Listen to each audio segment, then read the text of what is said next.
اے بچیوں والوں تمہیں مبارک ہو، اے بیٹیوں والوں تمہیں مبارک ہو، اپنی بیٹیوں کو کبھی برا نہ سمجھنا۔ نبی پاک علیہ الصلوۃ والسلام فرماتے ہیں جس شخص کے بیٹی ہو وہ اسے زندہ دفن نہ کرے، اسے ذلیل نہ سمجھے، تو اللہ عز و جل اسے جنت میں داخل کر دے گا۔ ایک اور جگہ نبی پاک فرماتے ہیں اللہ اکبر، یہ حدیث تو میں کہتا ہوں ختم ہے نا، اس کے بعد الفاظ ہی نہیں بچتے۔ بہت ساری بیٹیوں کی فضیلت کی حدیث ہے، مگر یہ حدیث ادھر جا کے لگتی ہے، دل کو چھو لیتی ہے۔ سنو تو صحیح اس کے الفاظ کیا ہیں۔ اللہ کے نبی فرماتے ہیں بیٹیوں کو برا مت کہو، میں بھی بیٹیوں والا ہوں۔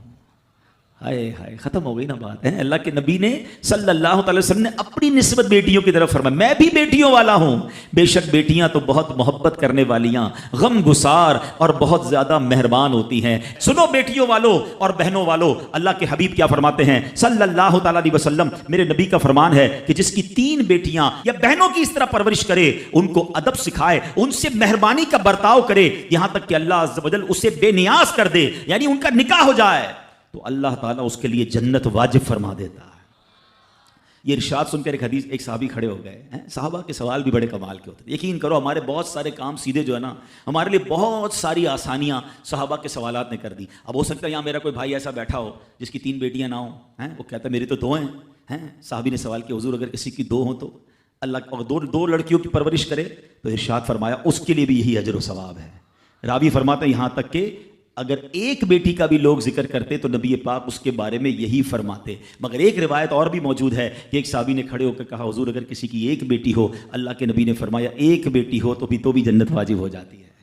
بیٹیوں پر شکایت، بیٹیوں پر منہ چڑھاتے ہو، بیٹیوں پر لڑائی کرتے ہو، اللہ اکبر، یہ تو جنت میں جانے کا ٹکٹ ہے۔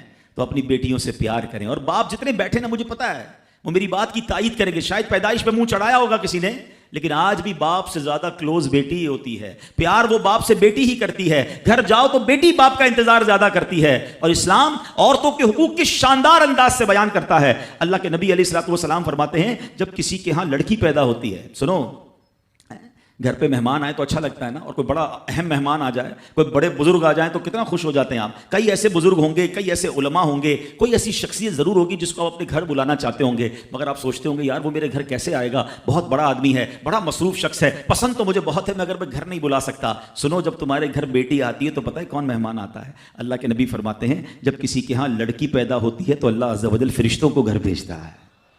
ہاں، آپ کے گھر فرشتے آتے ہیں اور کیا کہتے ہیں؟ فرشتے آ کر کہتے ہیں اے گھر والوں تم پر سلامتی ہو۔ پھر فرشتے اس بچی کو اپنے پروں کے سائے میں لیتے ہیں، اس کے سر پر ہاتھ پھیرتے ہوئے کہتے ہیں یہ کمزور سی جان ہے جو ایک کمزور جان سے پیدا ہوئی ہے، جو شخص اس کمزور جان کی پرورش کی ذمہ داری لے گا تو قیامت تک مدد خدا اس کے شامل حال رہے گی۔